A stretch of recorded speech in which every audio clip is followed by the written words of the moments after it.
বোরো ধান চাষে ব্যস্ত সময় পার করছে নোয়াখালীর কৃষকরা। চলতি মৌসুমে বীজতলা প্রস্তুত ও বীজ বপনে সময় পিছিয়েছে 10 দিন। যারা আগাম বীজতলা প্রস্তুত করে বীজ বপন করেছিলেন তাদের অনেকেরই প্রথম ধাপের চারাগুলো লবণাক্ততায় মরে গেছে।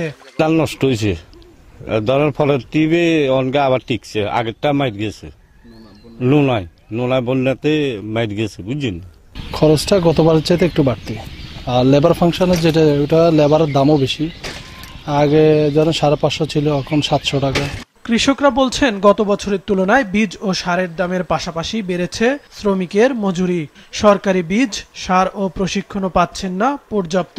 কৃষি গাড়ো নাই, আমরা কোনো সার ওষুধ হয় না, কিচ্ছু হয় না। যুবরাজ ফিরে টু এগুলো করতাম। গত বছর কিনছি 350 বা 370-60 এরকম করি। এবছর কিনতে হয়েছে আমরা 450 বা 490 পর্যন্ত আমরা কিনতে হয়েছে।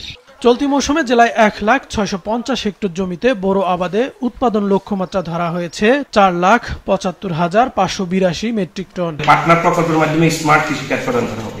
তবে যে সকল কৃষক এখনো কৃষিকাজ করে না সকলকে এর আওতায় আনা হবে। আর যারা কৃষিকাজ পান নাই তাদেরকেও আমরা কিন্তু ক্ষতিগ্রস্ত হলে তাদেরকেও আমাদের উপসহকারী কৃষি কর্মকর্তারা এনলিস্টেড করে তাদেরকে বিভিন্ন সরকারি প্রদত্ত হচ্ছে যে সবজির প্রণোদনা দেওয়া হয়েছে, বোরো ধানের প্রণোদনা দেওয়া হয়েছে।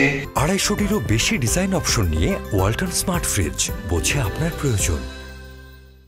ব্রাহ্মণবাড়িয়াতেও মাঠ জুড়ে চলছে বোরো আবাদ, তবে চলমান শৈত্যপ্রবাহ ও কুয়াশার কারণে বিপাকে কৃষকরা। অন্যদিকে কৃষি উপকরণের দাম বাড়ায় বেড়েছে দুশ্চিন্তা। চলতি মৌসুমে জেলায় 1,11,697 হেক্টর জমিতে বোরো উৎপাদনের লক্ষ্যমাত্রা ধরা হয়েছে 4,81,503 মেট্রিক টন। লোকের দর বাড়ছে এবং মনে হয় যে আপনার জ্বালার দরও বাড়তি। কামলা মানুষও পাওয়া যায় না, একজন আনলে 800-1,000 টাকা করে ছায়া বইতে। বোরো আবাদের লক্ষ্য অর্জনে জেলায় 52,000 কৃষককে প্রণোদনার আওতায় সার বীজ দেয়া সহ বিভিন্ন পদক্ষেপের কথা জানান এই কর্মকর্তা।